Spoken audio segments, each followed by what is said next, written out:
Hi, I'm John Colson from Faculty Commons. PowerPoint has capabilities that make it a good application for creating and editing graphics. In this podcast, I'll show how to modify a clipart image, how to add graphics and text to that image, and then how to save and export the completed graphic. First thing I want to do is clean up this page. I'm not making a presentation, so I'm going to get rid of the slides, and I'm going to make the slide here blank.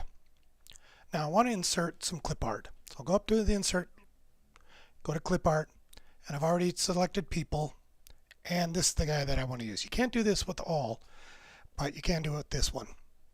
So I want to make this a little bit bigger. This is a vector graphic, so if I hold down the shift key and click up on a diagonal, I can make it bigger with no loss of resolution. Now I don't want all of this there. I only want his head, so I want to get rid of the rest. If I right click there, and it didn't work, so I click outside. Now when I right click, I have the option to go to group and ungroup. So yes, now I have to do that again. So again, right click and ungroup. Now you can see everything is selected. So I'll deselect it all. Nice.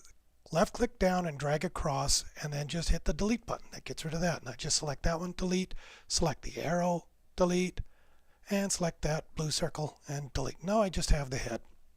That's what I want.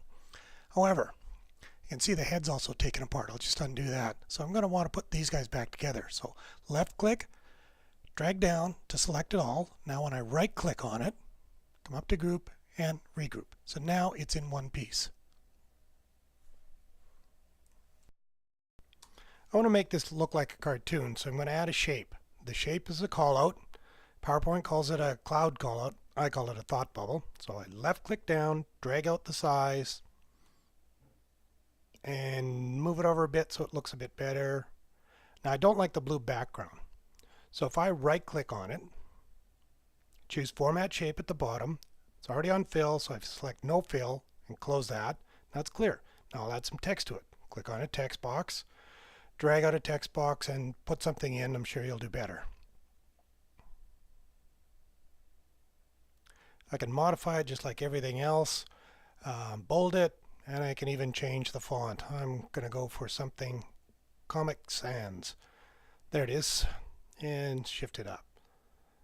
Alright, so I think that looks pretty good. Problem here is I have three separate pieces: the image, the thought bubble, and the text. So I want to put them together. So just like before, I'm going to left click down, drag across so everything's selected. Now if I right click inside there, I can choose group and group it together. And now it'll move as one. Now that I have it, I'm going to save my image. So I can select my image, right click, choose save as picture. I'm going to let it choose the name and just save it. Now what can I do with it? I could use it in PowerPoint, or I could add it to a Word doc. Just insert it as a picture. Go and find it on the desktop. He's right there.